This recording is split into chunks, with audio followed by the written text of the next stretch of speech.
कल जो आपने सवाल किया ना, कल आप गाड़ी में थे, ऑडियो आया नहीं आया, वो बहुत महत्वपूर्ण सवाल है आचार्य।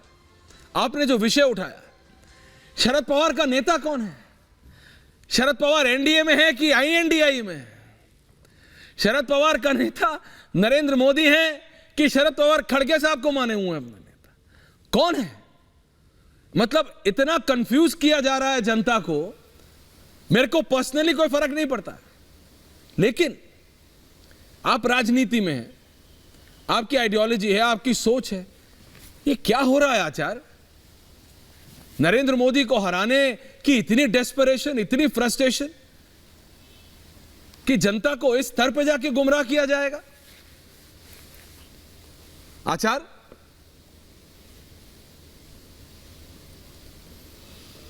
हाँ जी ऐश्वर्य, देखिए ऐसा है, नरेंद्र मोदी जी ने और बीजेपी ने हमको हराया तो हम किसको हराने की योजना बनाएंगे? उन्हीं को हराने की योजना बनाएंगे।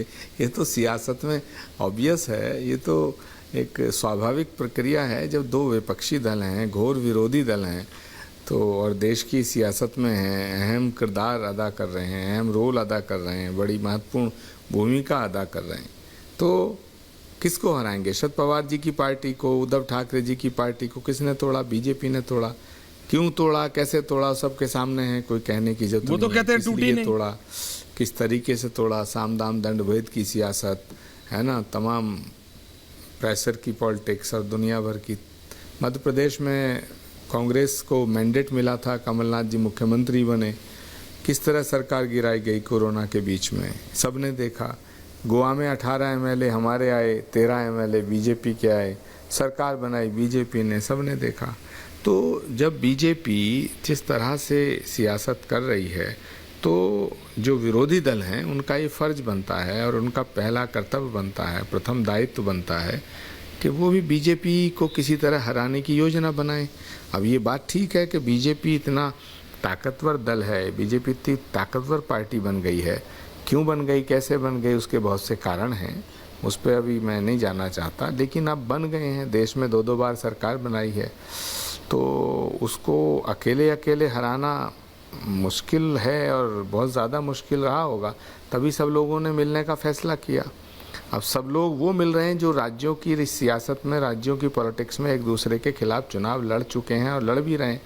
कुछ ग्रीवेंसेज हैं, कुछ मुद्दे हैं, कुछ ऐसी बातें हैं जो स्टेट पॉलिटिक्स में हैं। हम लोग एक साथ नहीं हैं, लेकिन आज जैसे घोसी उपचुनाव में कांग्रेस पार्टी ने समाजवादी का समर्थन किया है, तो इसी तरह से कुछ सैद्धांतिक मतभेद होने के बावजूद एक नए सिद्धांत पर कि अभी बीजेपी को हराना है, तो सब मिल जाओ, तो सब मिल रहे हैं और सब मिल कर के बीजेपी को हराने की योजना बना रहे हैं।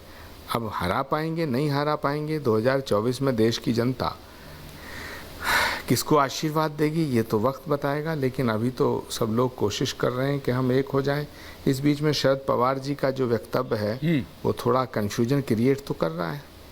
शरद पवार जी की पार्टी टूटी, शरद पवार जी की पार्टी जिसने तोड़ी वो उनके भतीजे हैं, वो वहाँ डिप्टी चीफ मिनिस्टर बन गए। डिप्टी चीफ मिनिस्टर के साथ साथ उनके साथ के जितने भी बड़े कद्दावर नेता थे, छगन भुजबल जी थे, प्रफुल्ल पटेल जी थे, सब चले गए हैं और उन्होंने अपना नेता मोदी जी को मान लिया है। तो अब शरद पवार जी के सामने भी धर्म संकट है कि वो परिवार की हदों तक सीमित रहें या राष्ट्रीय परिप्रेक्ष्य में कोई ठोस फैसला लें, बड़ा फैसला लें। तो इसीलिए बम्बई में बैठक हो रही है, सब लोग मिल रहे हैं। थोड़ा कन्फ्यूजन तो क्रिएट हुआ है, संदेह उत्पन्न हो रहा है, लेकिन मुझे लगता है शरद पवार जी बहुत वरिष्ठ नेता हैं। अनुराग भदौरिया आचार्य लंबा स्टूडियो में बैठे, भारत की अभी विश्व भ्रमण करके आ रहे हैं, अनुभव है और कह रहे हैं कोई कंफ्यूजन नहीं, कोई कंफ्यूजन है। अनुराग भदौरिया जी, आ रहा हूँ वापस। नहीं, हम भारतीय जनता पार्टी को नहीं हरा रहे हैं, हम सब मिलकर राष्ट्र को बचाने के लिए लड़ रहे हैं। भारतीय जनता पार्टी को हराने की जरूरत नहीं है, जनता ने उनको अपनी नजर। ये भी अंतर्राष्ट्रीय ज्ञान लेके आ रहे हैं आचार्य, अभी ज्ञान नहीं है, सीधा लंदन से आ रहे हैं। नहीं, देखिए सवाल ये है कि नहीं, मुझे सवाल ऐश्वर्य आपका तो 1 पॉइंट एजेंडा रहता है, हम में आपस में लड़ाई कोई एजेंडा नहीं है आचार्य, मैं तो क्लैरिटी बता रहा हूँ। आपने कहा कंफ्यूजन है, समाजवादी पार्टी कह रही है कंफ्यूजन नहीं है, आचार्य जी, मेरे को क्यों आप लपेट हम रहे हैं बड़े- आचार्य? आचार्य जी एक देखिए हम लोग आचार्य, तो बहुत कह रहे हैं ऐश्वर्य कि हम आप लोग गुरु हैं। ऐश्वर्य हम लोग बड़े उदारवादी लोग हैं, हाँ। हम लोग बड़े वो तो दिख रहा हम है लोग आचार्य। बहुत कोमल हृदय लोग हैं, हम लोग छल फरेब नहीं जानते हैं, हम लोग जोड़ तोड़ ज्यादा नहीं करते हैं, अच्छा। हम लोग तो तभी सीधी बात करते सब हैं। कुछ अजय जी सीधी- करते हैं। सीधी बात कभी कभी ऐसा भी होता है कि हमारे अपने लोगों को भी बुरी लगती है, लेकिन हम कोई छल फरेब की राजनीति नहीं करते हैं।